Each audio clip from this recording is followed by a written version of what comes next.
టంగుటూరి ప్రకాశం పంతులు వర్ధంతి సందర్భంగా తాడేపల్లి వైఎస్ఆర్సీపీ కేంద్ర కార్యాలయంలో ఆ పార్టీ అధినేత వైఎస్ జగన్మోహన్ రెడ్డి నివాళులర్పించారు.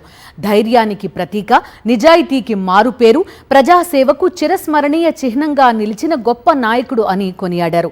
బ్రిటిష్ పాలకుల అణచివేతకు భయపడకుండా వారి తుపాకులకు తన ఛాతిని ఎదురెడ్డి నిలిచిన ధీరుడు అని చెప్పారు. ప్రజల హక్కుల కోసం, సమాజ అభ్యున్నతి కోసం ఆయన నడిచిన మార్గం నేటి తరాలకు స్ఫూర్తిదాయకం అని తెలిపారు వైఎస్ జగన్మోహన్ రెడ్డి.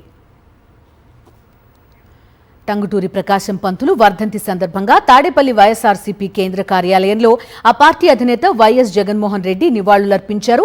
ధైర్యానికి ప్రతీక, నిజాయితీకి మారుపేరు, ప్రజాసేవకు చిరస్మరణీయ చిహ్నంగా నిలిచిన గొప్ప నాయకుడు అని కొనియాడారు. బ్రిటిష్ పాలకుల అణచివేతకు భయపడకుండా వారి తుపాకులకు తన ఛాతిని ఎదురొడ్డి నిలిచిన ధీరుడు అని చెప్పారు.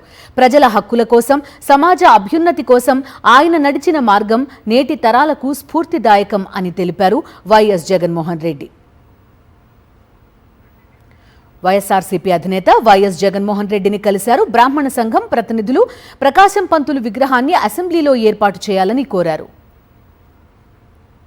జగన్మోహన్ రెడ్డి గారికి మా ఆంధ్రప్రదేశ్ బ్రాహ్మణుల తరపున టంగుటూరు ప్రకాశం పంతులు గారి స్మృతి వనం అసెంబ్లీ ప్రాంగణంలో ఏర్పాటు చేయాలి. ఎందుకంటే వచ్చేది మీరే, మన వైఎస్ఆర్ కాంగ్రెస్ పార్టీనే కాబట్టి, జగన్మోహన్ రెడ్డి గారు ముఖ్యమంత్రి వారు అవడం తథ్యం కాబట్టి, మీరు వచ్చిన తర్వాత టంగుటూరు ప్రకాశం పంతులు గారి స్మృతి వనము వారి యొక్క విగ్రహం ఏర్పాటు చేసి అసెంబ్లీ ప్రాంగణంలో నిర్మించాలని మా రాష్ట్ర బ్రాహ్మణులందరూ ఏకాభిప్రాయంతో మేము ఇక్కడికి వచ్చి ఈరోజు వారితో పాటు ఘన నివాళులు అర్పించి కలవడం జరిగింది. అదేవిధంగా జగన్మోహన్ రెడ్డి గారు సానుకూలంగా స్పందించి మనం వచ్చిన వెంటనే అసెంబ్లీ ప్రాంగణంలో స్మృతి వనము విగ్రహ ఏర్పాటు చేయడానికి మేము తప్పకుండా చర్యలు తీసుకుంటామని చెప్పినారు. కాబట్టి జగన్మోహన్ రెడ్డి గారికి ప్రత్యేకంగా ధన్యవాదాలు తెలుపుకుంటూ సెలవు తీసుకుంటున్నాం.